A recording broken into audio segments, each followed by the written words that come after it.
What's up, y'all? It's your boy JTMM, aka Just 10 More Minutes, aka the Freaking 10. Back again with another Sabaton history, and this time it's covering the 30-Year War.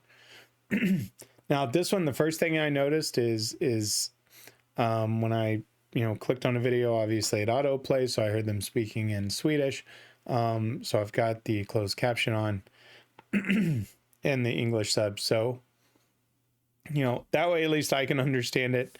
I've reviewed the song already, which I thought was just absolutely beautiful. The performance will always stick in my mind, the way the crowd interacted and just the acoustics of the setup and just how powerful it was. Just the thought starts to get me emotional with it. It was just so powerful. But just like I did with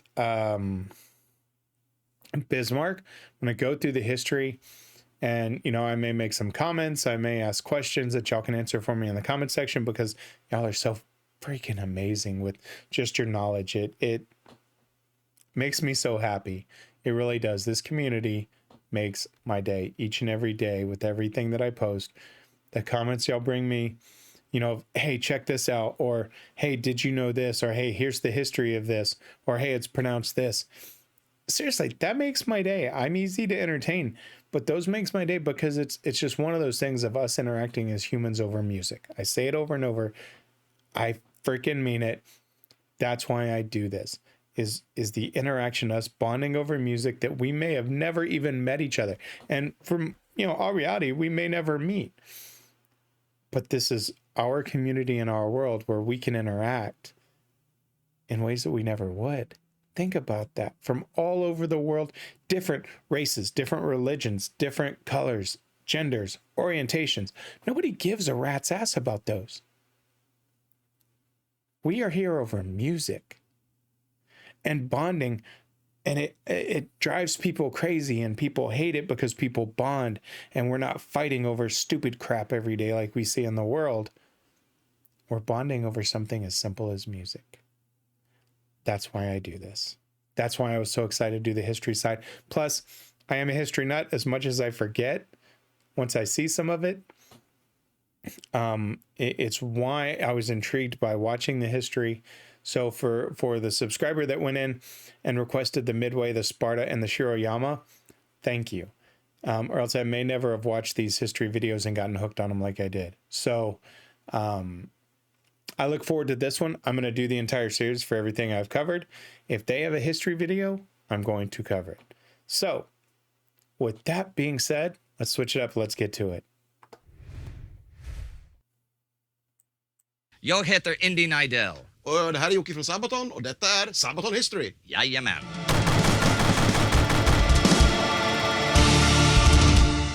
30-åriga kriget var ett av de största krigen i världshistorien som kostade miljoner liv. Och vår låt Livstid i krig är inte bara på ett annat språk, utan det är också en helt annan personlig vinkling. Och vi har redan gjort det här på engelska, så nu kör vi på svenska.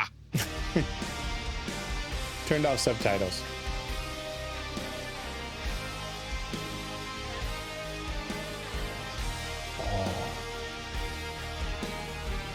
And just remembering the crowd giving that. Från det 16:e seklet fram till mitten av 1700-talet levde svenska kungens folk mer eller mindre en livstid i krig. Det var en kamp som började med att säkra kronans länder och sen utvecklade sig till erövringskrig och intervention i kontinentala händelser. Och om du råkade vara en invånare i kronländerna eller blev indragen i de svenska krigen, var det troligt att du föddes i krig, levde med krig och dog i krig. Krigen började redan med Gustav Vasa och befrielsekriget från danska kronan som slutade 1523 med konungariket Sveriges självständighet och grundandet av Vasaätten. Men kriget var inte slut med det. Det var inte alls säkert om kungen skulle kunna motstå press från grannländerna eller från interna tvister. Trots att Vasaätten höll kronan i relativt fast hand var det oenighet under adeln och inom dynastin själv. Okay, and I hate to cut him off, but if I'm getting this correctly, so Sweden had already gained its independence, right? You had this kingdom of Sweden, and you have Vasa that was leading it. But my thought is, okay, just like any new nation, you're still going to have internal struggles from those that may not necessarily agree. And I see here the question of religion. Okay, so there were still battles going. Okay. Orsak var frågan om religion. Den protestantiska reformationen som började i Tyskland nådde snart i Norden och Sverige blev officiellt luthersk. Så blev till exempel Sigismund kung av både Polen och Sverige med stöd av sin farbror hertig Karl, senare kung Karl den nionde. Sigismunds försök att bevara den polsk-svenska personalunionen misslyckades, i stor del på grund av mer och mer svårighet att balansera hans personliga katolicism och den svenska kronans officiella religion. Klyftan inom ätten blev allt djupare och hårdare med oro i Sverige och rykten om polsk och katolsk infiltration av landet. Paranoia i riket ledde till brutala och blodiga förräderiprocesser mot människor som var misstänkta att tjäna den polska kungen, som enligt Gustav Adolf låter regera sig av den djävulspartiet jesuiter. Resultatet var ett konstant tillstånd av mer eller mindre latent krig. Ett latent krigstillstånd som snart skulle bli till aktiv strid. Jag ser mig om och ser mitt hem försvinna bort. Min tid där hemma känns nu alldeles för kort.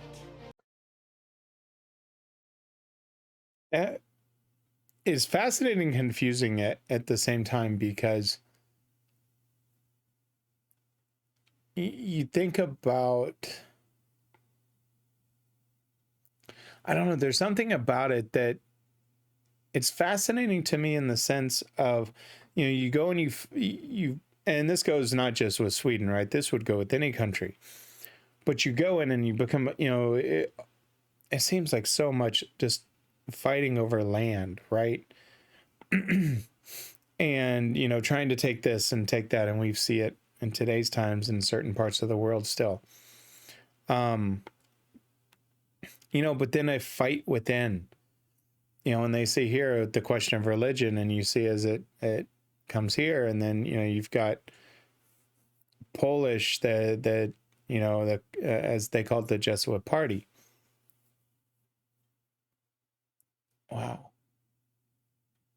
Did it say what year? I guess I saw, okay, maybe if they show more pictures of when they reigned with Vasa. I didn't see the times over there. I was more looking at the name and trying to picture it. Did he say, let's see, I'm at 309. So forgive me for a second.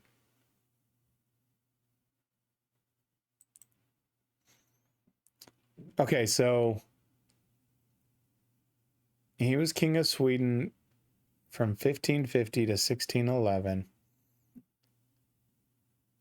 And then king of Poland and Sweden from 1566 to 1632. Okay, so we're in that 1550 to 1611. But when they talked about, let me see if I can...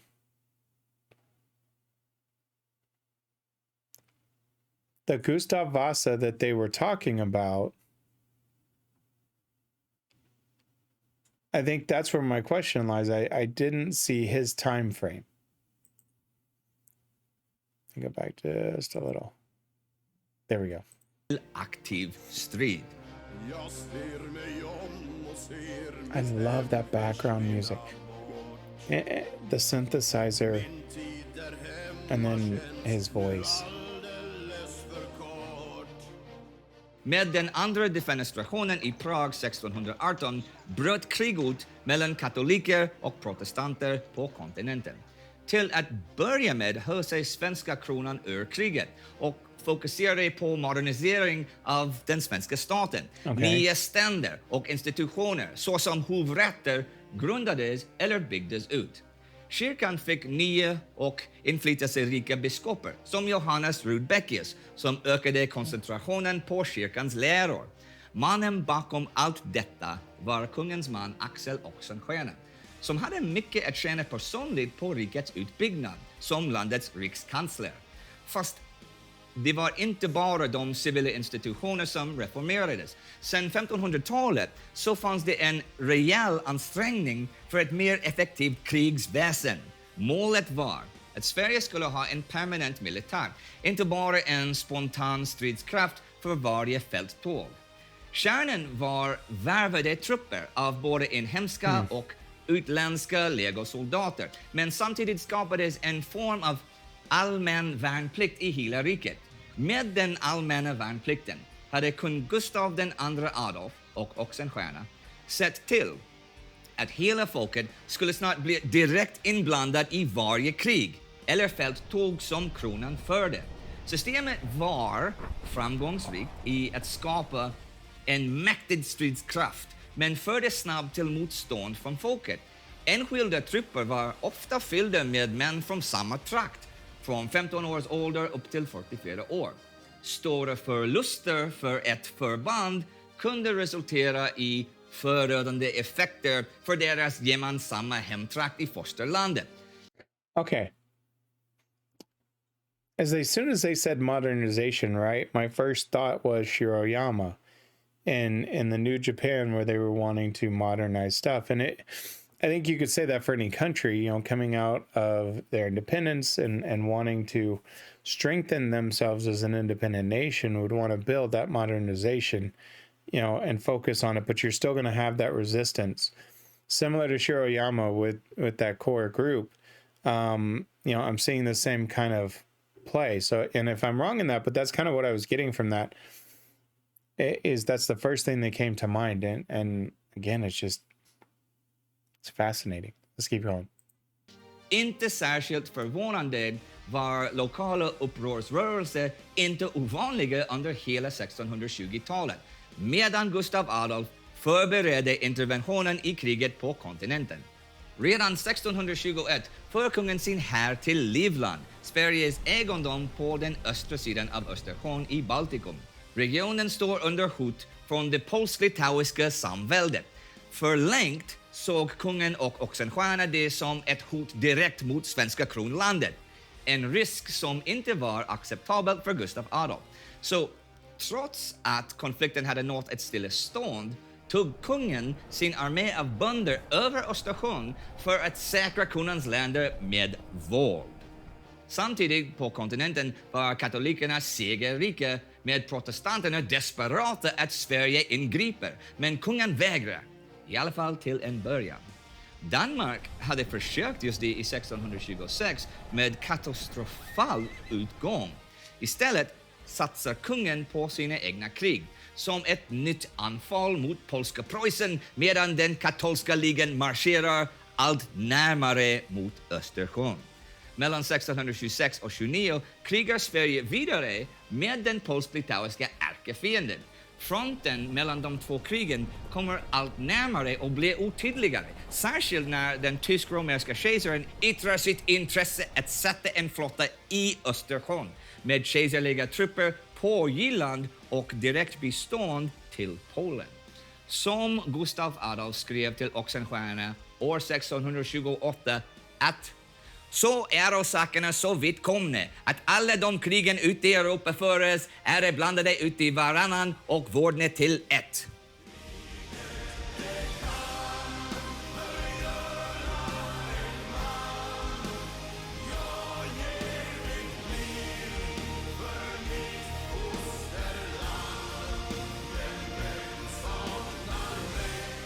År 1630 ansluter sig svenska kronan till det nu 12 år gamla kriget, som så småningom skulle bli känt som den 30-åriga kriget. Okay. Sveriges erövringar längs Östersjöns kust hade bidragit till en högre status för Sverige bland de europeiska makterna, fast det hade inte varit billigt. Right. Återigen är det folket som betalar med sina liv. Svenska kronländerna, som inkluderar Finland, hade förlorat 40 000 män. Inte en liten summa för ett land som har knappt 1 miljon invånare. Men det var inte bara död som drabbade folket på grund av kriget. Trots att Sverige hade vunnit rätten att kamma in tullarna från preussiska hamnar för 6 år, så hade kriget varit mycket påfrestande på nationen, med skattetrycket högst på de fattiga, samma grupp som nu såg sina söner och fäder slaktade i andra länder, men som ofta inte såg någon annan utväg för familjen än att dra ut i kriget tillsammans med hustru och barn i släptåg som en del av Herrens tross. Ett lidande som inte skulle sluta på många år, trots de finansiella svårigheterna. Med pengar och stöd från nederländska handelsmän som Louis de Geer, med ett intresse att stödja den protestantiska kampen, var Gustav II Adolf nu beredd att gå in i det stora kriget. Okay. It's I think for me what's difficult is I'm listening to him, but reading this, and obviously, you know, I kind of get some of the words, right, of Krig and being war. You know, and then some of the words, you know, I can obviously tell what they are or how they would translate to English, I guess you could say. But it also makes it difficult to kind of follow in a way. But essentially, and of course, you know, when I picture Sweden today, not the lands as they were. And so that was one of my thoughts was, okay, what makes up that land back then? So they mentioned Finland as being part of it at that time as far as this overall Swedish lands, if I heard correctly. So in other words, there were wars going all around, and they finally decided to join it. It was already 12 years in of all the different regions. And as he said in the letter, you know, has it become where all wars join together and become a great war? Huh. Never knew this went on, quite honestly. And not out of, it just was never taught, right? Even in world history, they never covered anything like this. This is fascinating. And it's going to be a long video. I mean, we're, you know, only 8 out of 21 minutes, and I'm pausing a lot. But these will be longer videos, obviously. These are bigger topics, you know, than just music. If I miss things, help me fill in, because, you know, it is very hard, just as an American for me personally, to hear him speaking and then reading it and trying to comprehend both is what my mind tries to do. So I'll apologize to friend. That's just how my mind works. It's very hard to do that. So I'm really kind of focusing on that if I don't stop and question things as much. Genom Sveriges rika järn- och koppartillgångar och de Geer och andra stöd kan kungen nu bygga upp en ny svensk vapenindustri. Så blir svenska soldater och utländska knektar utrustade med svenska vapen, så att striden kan gå vidare utan inköp från utlandet. Sommaren 1630 landar svenska trupper på ön Usedom vid Pommerns kust. Men trots nytt stöd fortsätter fälttåget att blöda folket och rikets finanser. Lösningen är en allians med Frankrike, trots religiösa olikheter, så att kungen kan vara säker på att fortsätta krig från och med januari 1631. Och det är en framgång, i alla fall på fältet. Den svenska herren trotsar sina fiender i slag efter slag, manöver efter manöver. Gustav Adolf behärskar snart hela Brandenburg, trots hårt motstånd från katolikerna under befäl av den berömde Johan Tilly. So, one thing I did with Bismarck, and I meant to do with this one earlier, is bring up the lyrics. And again, you know, the lyrics don't cover a lot of the details, right? But they really hammer home, you know, so see me as a husband, a friend, a father and son who never comes home, but who will miss me.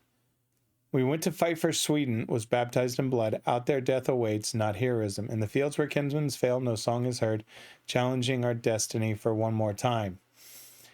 But it talked about, you know, and I remember in the song, for war it can destroy man. I give a life for my homeland, but who will mourn me? And that father, son who never comes home. And they talked about the ages, right, of some of the rebellion. But then you talk about how born in the war, live in the war, die in the war. And I mean, this is exactly what they kind of touch on in the song, and how they're, just a youth, barely a man when duty called me. If I get to see my home again, that I do not know. Amongst friends from my village, I went out to fight, and the world burned. A lot of these people just grew up and that's all they knew was war, and that's sad. And in some ways it's still, there are certain places where it's kind of like that today, and it's no way to live. All right, let's keep going. När Sverige kommer till kriget har Tilly varit framgångsrik mot protestanterna här i flera år. Det var han som krossade den danska armén och som hade skövlat den protestantiska staden Magdeburg. När kejsaren ger ett nytt ultimatum mot Sachsens kurfurste får svenska kungen en ny allierad och folket fortsätter att dras in i mer och mer krig. Men nu blir den nyorganiserade svenska staten ordentligt prövad för den första gången.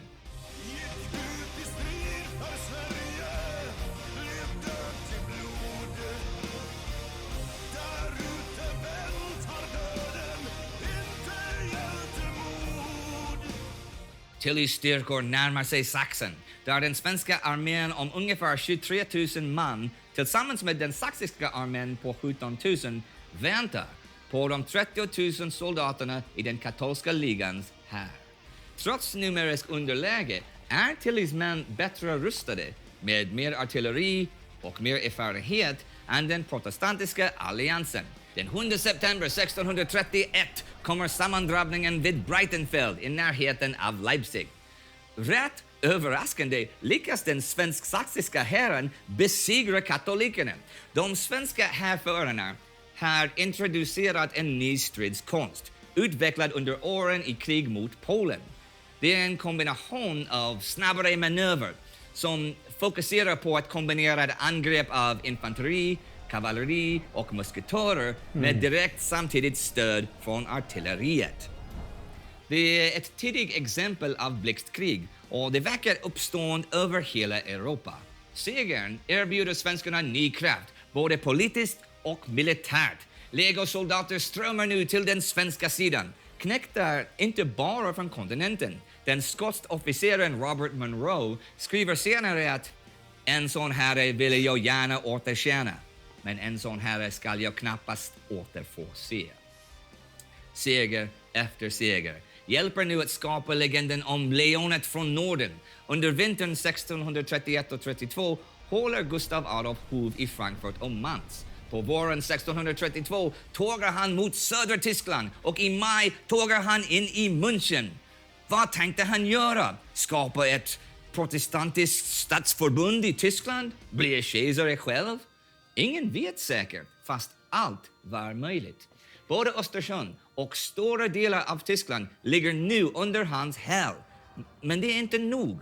Och för folket går krig och död bara vidare. Tid har runnit ut. Vem bryr sig då? Vi kämpar på. Får en soldat ett värdigt slut.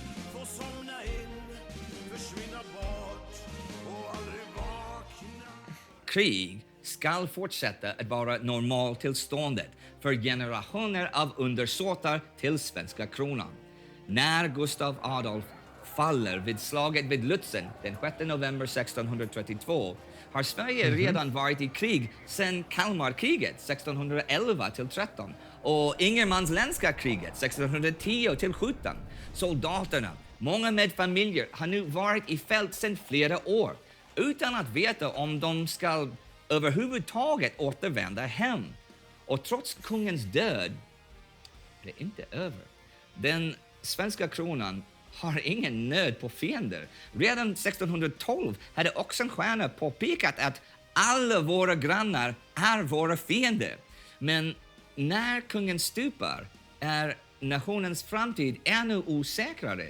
Medan folket hoppas på bättre tider oroar sig de regerande att Gustav Adolf inte kan ersättas med en ny historisk fältherre. Hans dotter, drottning Kristina, är bara 6 år gammal. Fast kungen var inte bara en skicklig taktiker.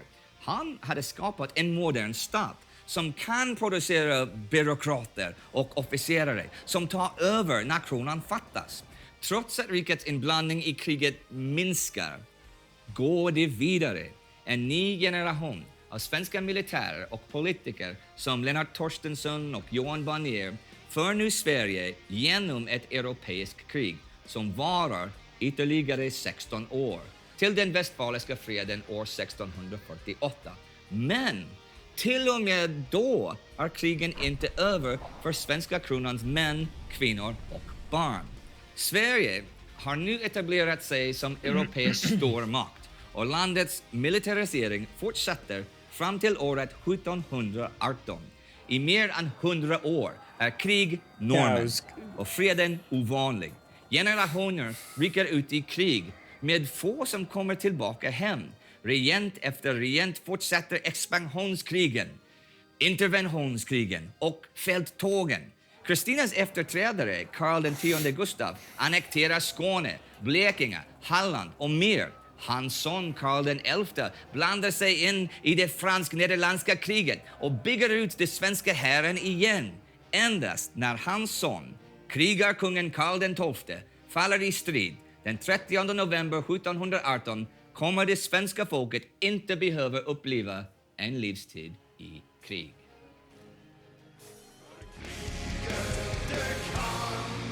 Förgöra en man. Jag ger mitt liv för mitt fosterland. Men vem saknar mig? Men Jocke, det är intressant att ni gör i princip samma skivan på engelska och på svenska. Ja, men den här låten är ju faktiskt den som skiljer sig mest. Det är ju inte samma låt.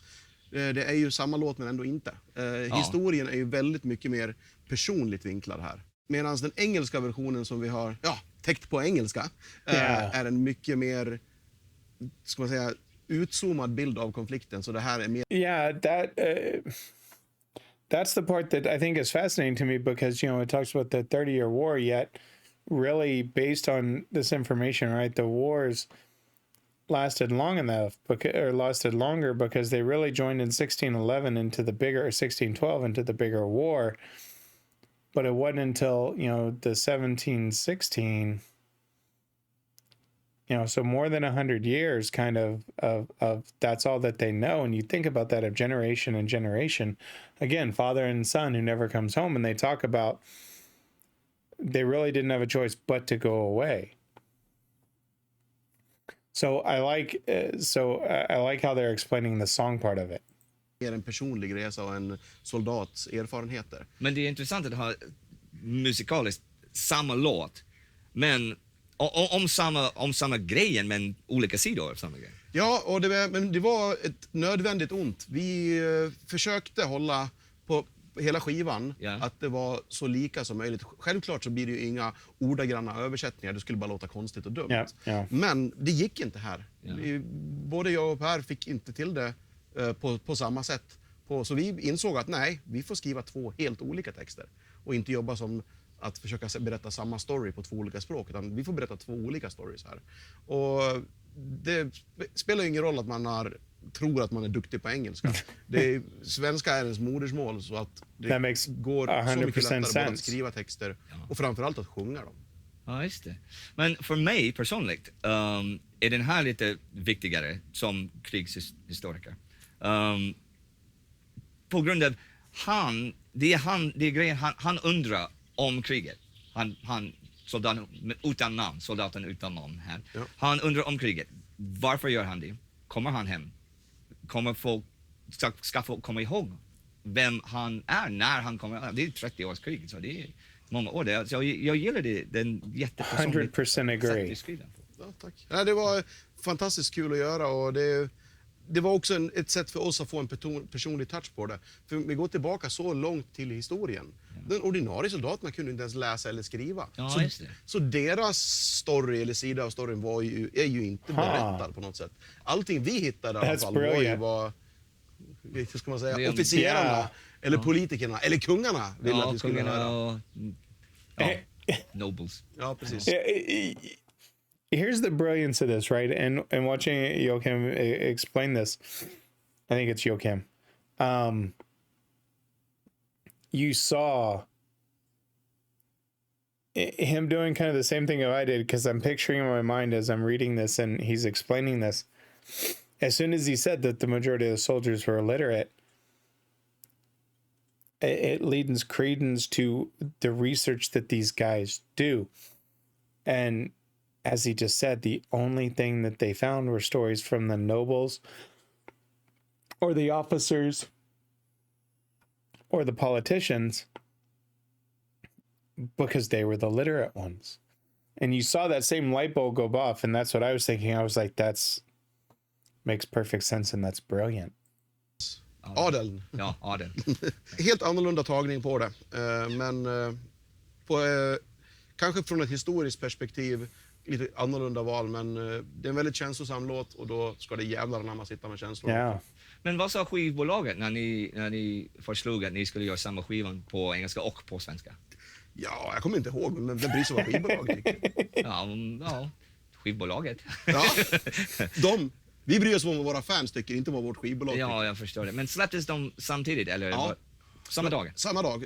Du kunde komma men vi hade ju ingen aning om att den svenska versionen skulle bli så populär som det var. När vi pratade om det här, det började med att låten, det pratade vi om i Long Live the King avsnittet. Yeah. Att det var ju där refrängen skrevs på svenska och sen så, vi kanske ska göra en låt på svenska. Sen blev det hela skivan på svenska. Och sen var det panik, för vi hade ju inte bokat studiotid för det här stora projektet. Så det var ju verkligen en massiv inspelning. Men att få sen twista in det här, trodde vi att det skulle vara en kul hardcore fan kuriosa. Att man köpte specialutgåvan, att det var att den engelska utgåvan, det skulle vara the main thing. Liksom. Men den svenska, det skulle vara en kul fanbonus. Det blev ju inte riktigt så. Framförallt för svenska folket så blev det ju så att den engelska versionen var totalt ointressant. Och vilket var inte någonting vi hade förväntat oss. Så när vi gick ut och spelade på Sweden Rock, första gången vi spelade Carolus Rex i Sverige, då visste inte vi vad vi skulle göra, så vi spelade den på svenska. Nej, vi spelade den på engelska. Okay. Och det skulle vi inte ha gjort. Ja, för alla kunde svenska versionen. Och alla ville höra den svenska versionen. Om jag var där, jag ska tänka, vad fan gör de? Det är dumt.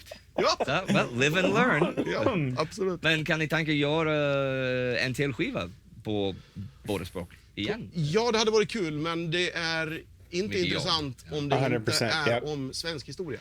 Just det. Det skulle kännas jättekonstigt att sjunga om polsk historia på svenska. Ja. Då skulle vi inte på polska. 40-1 på svenska. Nej, why?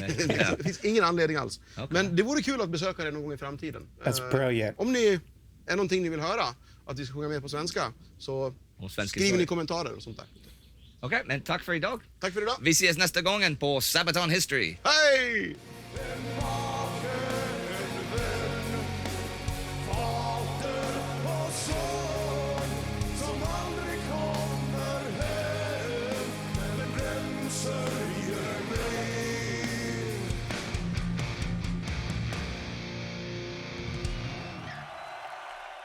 All right, everyone, here's the drill. A lot of you have been supporting us through Patreon, and I'd like to thank you all so much for that. It really helps. That's what makes this channel happen. So click on subscribe. You know the drill, basically. And I just wanted to say thank you all. See you soon.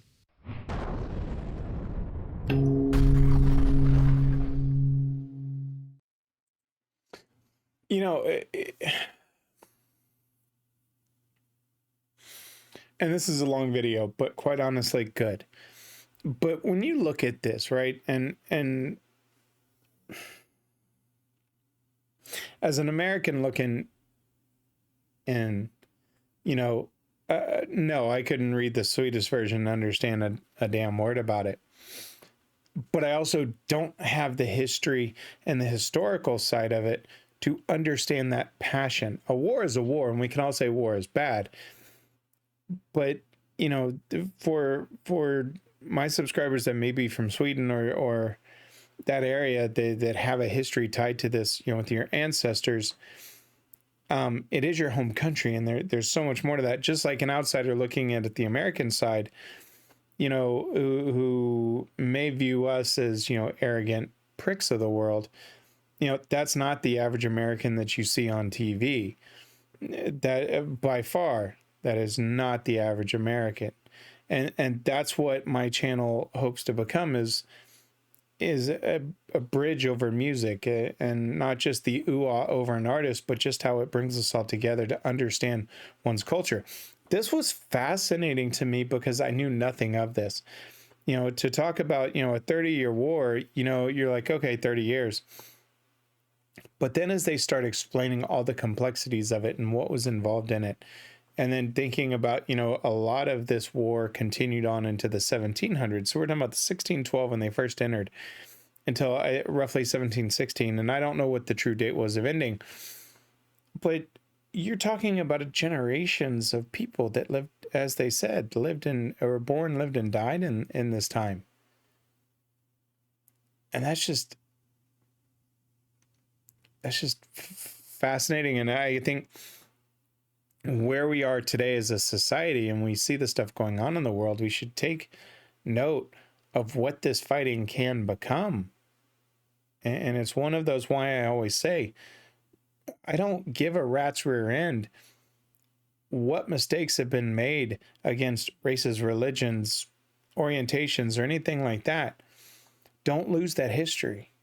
Don't, because you will always repeat that. And you may not repeat it against the same race, religion, orientation, any of that. It could be flipped. And I see that happening today in so many parts of the world, and that's what worries me about the future. But to see this, the way that they told this story was amazing. And I kind of started, you know, as it went on, I started to get, and my brain started to adjust the reading of the English subtitles while he was speaking Swedish. But then to learn about the English album and the Swedish album, yeah, Joachim, I would have done the Swedish version in your home country first. But I love that reaction. That's just, you know, you do learn. This was brilliant. I'm looking so forward to the next ones. I didn't see one for Stormtroopers because that was actually the second song I covered. This was the third. Which is why Stormtroopers wasn't next and the 30-Year War was, because I scrolled through all of the history and I even did a search and didn't see it. But if I missed that link, just provide it to me and I'll cover it. A long video, almost 40 minutes, so I'll end it here. I'm not even going to do the outro. You know what to do. Hit the subscribe button, hit the like button, leave me a comment, all that jazz. I enjoyed this. I'll see you on the next one. Please, let's have some conversations in the comments. This is fascinating. If I said something wrong, let me know. You know, again, I have a really crappy memory in how my brain works. So I may hear something and it may not latch on the correct way. So if I said anything, let me know. It's not on purpose. Anyway, guys, I'll check you out. I'll see you next time.